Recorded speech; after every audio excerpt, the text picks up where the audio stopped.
Terima kasih pemirsa, Anda kembali menyaksikan Kominfo Newsroom. Ketua Umum PSSI Erick Thohir resmi mengumumkan harga tiket pertandingan Timnas Indonesia versus Argentina di laga FIFA Matchday 19 Juni 2023 mendatang.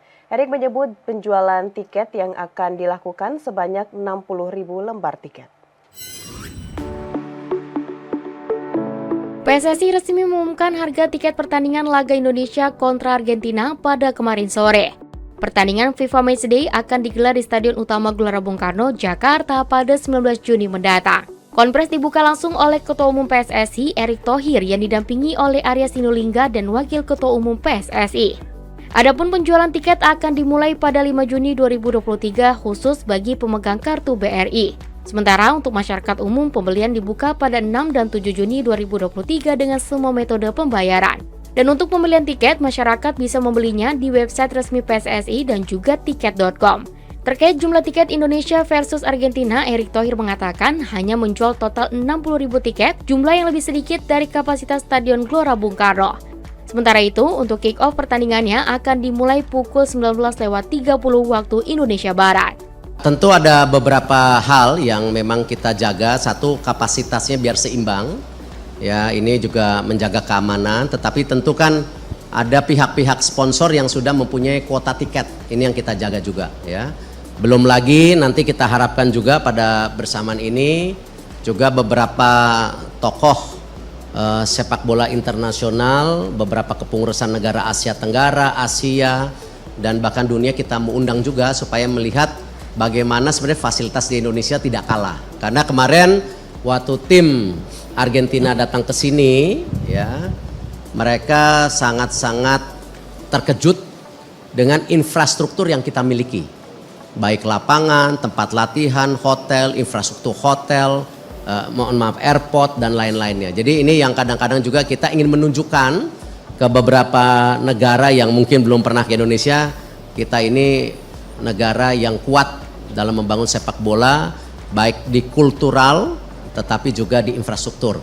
Tinggal kebiasaan yang kita harus bangun, kebiasaan untuk jadi tradisi supaya kita juga diperhitungkan di dunia tentunya.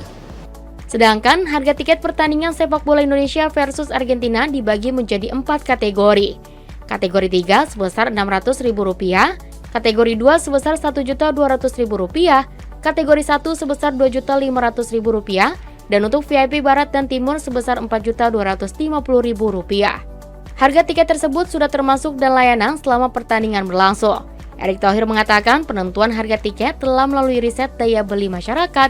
Erick pun meminta para pengurus PSSI dapat membangun kepanitiaan yang baik dalam perhelatan ini. Dengan begitu, status sosial masyarakat yang membeli tiket bisa meningkat. Ya, tentu kita melakukan research untuk harga-harga apa yang bisa terjangkau. Tetapi ini sesuatu dari masyarakat olahraga, ya. Saya juga ingin mengetuk gitu. Jangan selalu ketika kita membawa event olahraga besar itu selalu kalah bersaing dengan entertainment gitu loh. Padahal kan kalau entertainment saja. Kalau olahraga ini ada nasionalismenya. Dan ini bagian juga membangun tim nasional kita gitu. Mestinya secara value mestinya lebih mahal. Beralih ke informasi lainnya, pemerintah melalui Kementerian Pariwisata dan Ekonomi Kreatif berencana menerbitkan visa khusus atau Golden Visa untuk warga negara asing. Kebijakan ini akan berlaku dalam waktu dekat dengan tujuan perbaikan mutu dan kualitas turis yang datang ke Indonesia. Menteri Pariwisata dan Ekonomi Kreatif Sandiaga Salahuddin Uno menyatakan pemerintah tengah menyiapkan kebijakan terkait penerbitan Golden Visa bagi warga negara asing yang akan terbit dalam beberapa minggu mendatang. Golden Visa merupakan jenis visa dengan waktu tinggal yang lama, dengan masa kadaluarsanya mulai 5 hingga 10 tahun. Adapun untuk mendapatkannya, WNA harus berkunjung ke Indonesia dan wajib memenuhi sejumlah kriteria tertentu. Direncanakan, Golden Visa nantinya harus memiliki deposito atau tabungan yang cukup. Dengan demikian, Menparekraf berharap ada perbaikan mutu dan kualitas turis yang datang ke Indonesia, utamanya Bali. Selain itu, Golden Visa diharapkan mampu menarik investor asing dan berdampak pada pembukaan lapangan pekerjaan. Dalam keterangan persnya, Menparekraf menyampaikan kebijakan tersebut diyakini dapat menarik lebih banyak talenta berkualitas dari berbagai jenis bidang, yakni seperti digitalisasi, kesehatan, riset, maupun teknologi. Terkait payung hukum dari kebijakan ini, Sandiaga menyampaikan saat ini pemerintah juga sedang mempersiapkan aturan hukum, yakni melalui Kementerian Hukum dan Hak Asasi Manusia, termasuk peraturan turunan di dalamnya.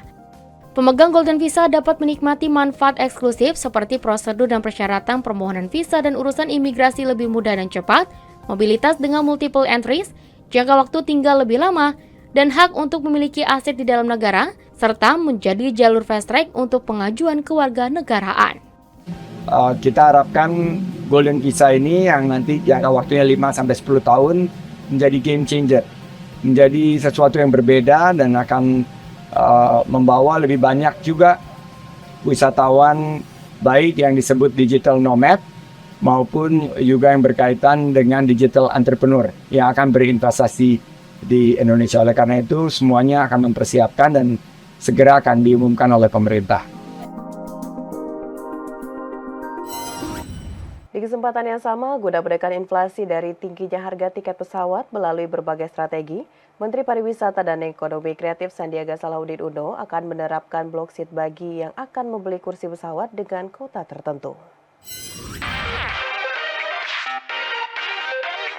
Pemerintah terus berupaya menekan inflasi melalui berbagai strategi yang berasal dari tingginya biaya angkutan udara. Strategi tersebut dengan menambahkan jumlah penerbangan, kursi pesawat hingga menekan harga tiket penerbangan. Menteri Pariwisata dan Ekonomi Kreatif Sandiaga Salahuddin Uno dalam keterangan persnya usai mengikuti rapat terbatas di Jakarta menyampaikan, salah satu pola yang akan dilakukan pemerintah dalam menekan laju inflasi tersebut adalah dengan menerapkan block seat bagi masing-masing Pemda yang akan membeli kursi pesawat dengan kuota tertentu sehingga tingkat keterisian penerbangan selalu memadai.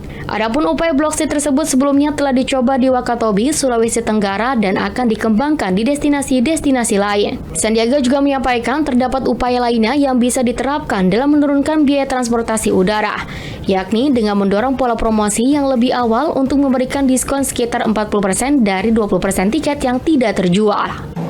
Jadi pemerintah daerah bekerjasama dengan pemerintah pusat dan maskapai penerbangan akan melakukan kebijakan block seat sehingga mungkin 20-30% dari kebutuhan itu akan terjamin sehingga harga tiket bisa ditekan lebih rendah lagi. Yang kedua, kita melihat load factor dari tingkat keterisian penerbangan itu sekitar 80%.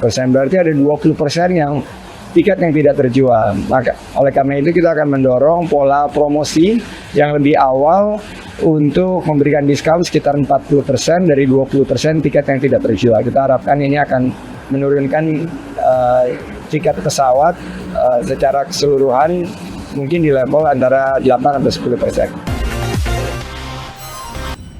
Pemirsa, pada acara wisuda SMK Kehutanan Negeri tahun 2023, Menteri Lingkungan Hidup dan Kehutanan Siti Nurbaya berpesan agar yang wisuda dapat mengamalkan 6 budaya kerja Kementerian LHK. Menteri Siti juga tengah menyiapkan SDM unggul untuk mengatasi dampak perubahan iklim.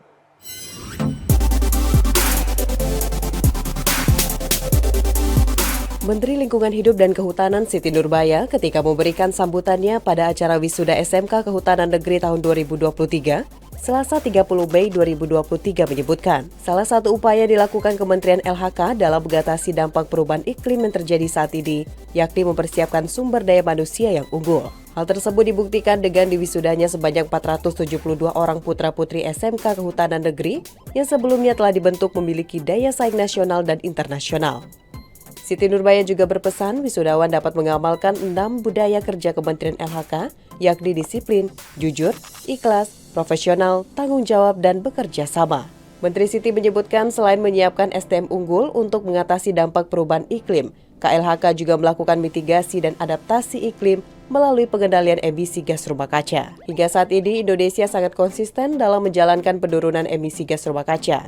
Hal ini juga terrealisasi dengan dilakukannya berbagai kegiatan diskusi lingkungan hidup dan kehutanan berskala nasional dan internasional.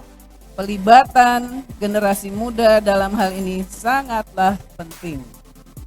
Sebab saat ini dunia dihuni oleh 1,8 miliar orang berusia 10-24 tahun. Di Indonesia, 65 juta orang atau 28% di antara penduduknya berada pada kategori usia tersebut. kaum muda harus mengambil peran dalam menjaga lingkungan di tengah terjadinya berbagai isu kerusakan lingkungan seperti perubahan iklim. Saya percaya bahwa tidak ada waktu yang lebih baik dan generasi yang lebih siap untuk menghadapi tantangan triple planetary crisis saat ini, perubahan iklim, polusi, dan hilangnya keanekaragaman hayati, selain seperti yang kita laksanakan sekarang, mempersiapkan generasi muda Indonesia. Pemirsa, usai jeda kami akan kembali dengan dialog digitalisasi penyiaran adaptasi menuju masyarakat digital. Sesaat lagi.